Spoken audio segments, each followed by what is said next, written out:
உண்மையாய் ஆண்டவரை தேடுகிறவர்கள், உண்மையாய் ஆண்டவரிடத்தில் தன்னை அர்ப்பணிக்கிறவர்கள், உண்மையாய் தேவனுக்கு என்று வாழணும்னு நினைச்சு ஒரு தீர்மானத்தை எடுக்கிறவர்களுக்கு ஆண்டவர் சொல்லுகிறார், நான் உன்னோடு கூட இருந்து செய்கிற காரியங்கள் பயங்கரமாக இருக்கும். நேரத்தில் எனக்கு யாரும் இல்லை என்று நீங்க நினைக்கலாம். ஆண்டவர் சொல்லுகிறார், நான் உன் கூட இருக்கிறேன், உன் கூட இருந்து செய்கிற காரியம் பயங்கரமா இருக்கும் என்று. இந்த உலகம் என்ன எதிர்பார்க்குதுன்னா அந்த பயங்கரத்தை மட்டும் எதிர்பார்க்குது.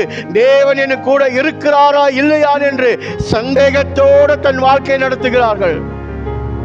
மெய்யாகவே மெய்யாகவே சொல்லுகிறேன், கிறிஸ்து ஆண்டவர் வாக்கு கொடுத்தவர், வாக்கு மாறாத ஒரு தேவன். அவர் சொன்னதை உன்னுடைய வாழ்க்கையில் நிறைவேற வரைக்கும் உன்னை விடவே மாட்டார். அவர் சொன்னதை செய்து முடிக்கிற ஒரு தேவன். அவர் நாள்தோறும் தன் பிள்ளைகளோடு பேசுவதற்கு ஆயத்தமா இருக்கிறார். ஆனா எத்தனை பிள்ளைகள் அவர் பேசுகிறதை கேட்கறதுக்கு ஆயத்தமா இருக்கிறோம்? நம் செவிகளை அடைத்து விடுகிறோம், இருதயத்தை அடைத்து விடுகிறோம். நம்மளுடைய பிரச்சனையை கொண்டு வந்து முன்னுக்கு வைத்து வாசல் கதவு அடைக்கப்பட்டு சொல்றோம். ஆண்டவர் சொல்லுகிறார், எந்த வாசல் கதவும் உனக்கு நேராக அடைக்க முடியாது. ஏன் தெரியுமா?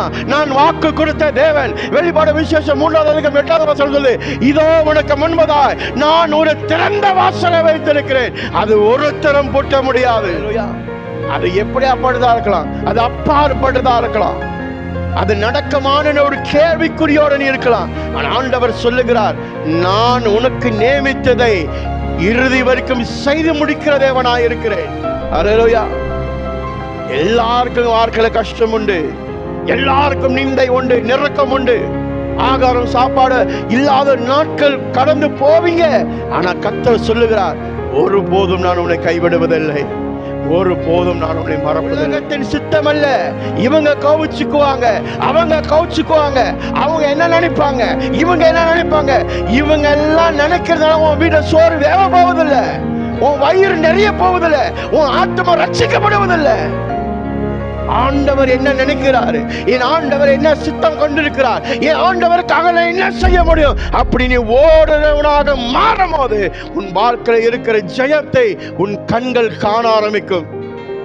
இவ்வுலகத்தில் உனக்கு பாடு உண்டு, உன்னை அவமானப்படுத்துவாங்க, உன்னை கேலி பண்ணுவாங்க. இதெல்லாம் யாருக்கு தெரியுமா? உண்மையாய் ஆண்டவரை தேடுகிறவர்களுக்கு. சும்மா நாட்காலில உட்கார்ந்துக்கிட்டு ஞாயிற்றுக்கிழமை கிறிஸ்தவங்க என்று சொல்லி சபைக்கு போறவங்களுக்கு அல்ல.